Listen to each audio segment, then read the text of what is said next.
ሰላም ክቡራት ሰማዕትና ካብዚ ብምቕጻል ሓጸርቲ ዜናታት ዓለም ሒዝናልኩም ቀሪብና ኣለና ንምክትታልኩም እናዓደምና ብርእስታቶም ክንጅምር ኣብ ኣሜሪካ ዝተጀመረ መርመራ ጭውያ ቤተ መቕደስ ይቕጽል ኣሎ ኣሜሪካን ካናዳን ብማዕበል ዊንተር ጉድኣት ወሪድወን ካብ መንበሩ እተዓልወ ፕረዚደንት ማሊ ዓሪፉን ካልኦትን ክህልውናዮም ሕጂ ናብ ዝርዝራቶም ከም ኣካል ናይቲ ብቕድሚ ትማሊ ቀዳም ኣብ ቴክሳስ ኣብ ልዕሊ ቤተ መቕደስ ኣይሁድ ተኸስተ ጭውያ ዝካየድ ዘሎ መርመራ ኣብ ዓዲ እንግሊዝ ክልተ ኾተቲ ኣብ ትሕቲ ቀይዲ ውዒሎም ኣለዉ 44 ዝዕድሚውን ዜግነት ብሪጣንያ ዘለዎን ማሊክ ፈይሰል ኣክረም ከዓ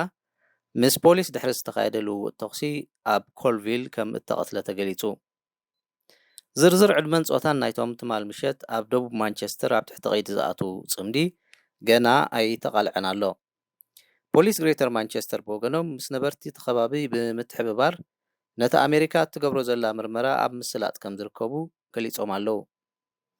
እዞም ኮተቴ ኣብ ትሕቲ ቀይዲ ዝኣተወሉ ምኽንያት ኣካል ናይቲ ዝግበር ዘሎ ምርመራ ምዃኑን መርመራ ይሳለጠሎም ምህላውን እቲ ሓይሊ ወሲኹ ገሊጹ ኣሎ ብመሰረት ምንጭታት ፖሊስ ኣሜሪካ ኣክረም ቅድሚ 2 ሳምንታት እዩ ብመዓርፎ ነፈርቲ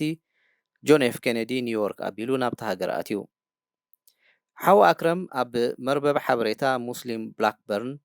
ኣብ ዝለጠፈ ጽሑፍ ኣክረም ናይ ኣእምሮ ሕሙም ምዃኑ ድሕሪ ምግላጽ ንስድራ ቤት መወቲ በቲ ተፈጸመ ዝሕዝን ኩነታት የቕሬታ ሓቲቱሎ ኣብ ኣሜሪካን ካናዳን ብሰንኪ ተኸስተ ማዕበል ውርጭን በረድን ዊንተር 80 ሚልዮን ህዝቢ እዘን ሃገራት ኣብ መጠንቀቕታ ኩነታት ኣየር ከኣቱ ተገይሩ ምህላው ተገሊጹ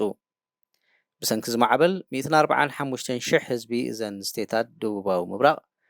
ብዘይ ፀዓት ምትራፎምን በረራታት ተኣጊዶም ምህላዎምን ጸብጻብ ቢቢሲ ሓቢሩ ዛጊት ስቴታት ቨርጂኒያ ጆርጂያ ሰሜንን ደቡብን ካሮላይና ናይ ህጹጽ እዋን ሓደጋ ኣዊጀን ኣለዋ ኣገልግሎት ሃገራዊ ኩነታት ኣየር ኣሜሪካ ብወገኑ ኣብ ገለ ከባቢታት ክሳብ 30 ሴንቲሜትር ዝርግዱ ውርጪ ክወርድ ከም ዝኽእል ኣጠንቂቑሎ ውርጭን በረድን ሓደገኛ ዝኾነ ናይ ጉዕዞ ምጥፋእ ፀዓትን ምብራስ ኣግራብን ከውርድ ይኽእል እዩ ክብል እቲ ትካል ወሲኹ ጠንቂቑሎ ብመሰረት ወኪል ዜና AFP ብምኽንያት እዚ ሓደጋ ኣማይት ሓደጋታት መኪና ተኸሲቱሎ ብዘይከዚ ንኒውዮርክን ኮኔክቲከትን ሓዊስካ ኣብ ገለ ከባቢታት ምዕለቕላቕ ገማግም ባሕርን ምዕናዊ መንገድታትን ትሕቲ ቅርጽን ከጋጥም ከም ዝኽእል ተገሊጹሎ ኣብታ ምስ ስቴት ኒውዮርክ ትዳብ ኣውራጃ ካናዳ ዝኾነት ኦንታሪዮ እውን ካብ ትማል ሰንበታት ሒዙ ናይ ህጹጽ እዋን ሓደጋ ከም እተመሓላለፈን ኣብ ርእሰ ከተማ ሃገር ቶሮንቶ ከዓ ክሳብ 20 ሴንቲሜትር ዝኸውን ውርጪ ክኽሰት ከም ዝኽእል መተሓሳሰቢ ከም እተመሓላለፈን ተሓቢሩሎ በዚ ድማ ትማል ሰንበት ክሳብ 3000 በረራታት ተኣጊዱ ምንባሩ ነዚ ጉዳይ ዝከታተል ፍላይት ኣዌር ዝተባሃለ መርበብ ሓበሬታ ኣመልኪቱ ኣብ ማሊ ብተኻየደ ወታደራዊ ዕልዋ መንግስቲ ካብ ስልጣኑ ተባረረ ኢብራሂም አቡበከር ኬይታ ኣብ መበል 76 ዕድሚኡ ከም ዝዓረፈ ስድራ ቤቱ ገሊጾም ኬይታ ካብ ቅድሚ 2 ዓመታት ኣትሒዙ ብወቕዒ ይሳቐ ከም ዝነበረ ዝፍለጥ እኳ እንተኾነ ምኽንያት መሞትኡ ግና ዛጊት ኣይተነጸረን ኣሎ ንሱ ኣብ ከተማ ባማኮ ከም ዝሞተ ሓደ ኣባል ስድራ ቤቱ ንወኪል ዜና AFP ሓቢሩሎ ኣብ ማሊ ዝነበረ ኣተሓዛ ጅሃዳውያንን ዝተኸስተ ቁጠባዊ ቅልውላውን ምኽንያት ብምግባር ህዝቢ ተሃገር ድሕሪ ዝገበሮ ንዓቢ ካብ ስልጣኑ እተኣልየ ኬይታ ንማሊ ክሳብ 2020 ን7 ዓመታት ብፕረዚደንትነት ከም ዝመርሓ ዝፍለጥ እዩ ንሱ ካብ 1994 ክሳብ 2000 ፕረዚደንት ሰልፊ ማሕበርነትን ፕረዚደንትን እታ ሃገር ብምዃን ን30 ዓመታት ዘለቐ ፖለቲካዊ ህይወት ከም ዘሕለፈ ቢቢሲ ወሲኻ ሓቢራላ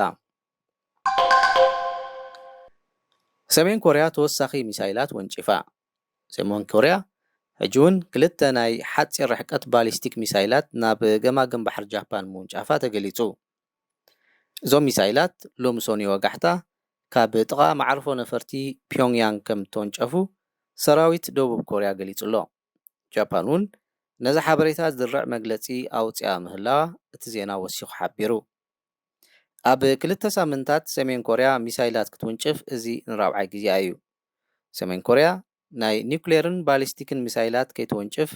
ብዩኤን ዝተኸልከለትን በዚ ድማ እገዳ ዝተጻዕናን ሃገር ምዃና ጸብጻባት የመልክቱ። እንተኾነ ግና ሰሜን ኮርያ ነዚ እገዳ ብምጥሓስ ብተደጋጋሚ ፈተነ እዚ ሚሳይላት ክትገብር ምጽናሓ ዝፍለጥ እዩ። ክቡራት ሰማዕትና ንሕጂ ዳሊናዮ ዝነበርና ዜናታት በዚ ፈጺምና ኣለና። ሰላም።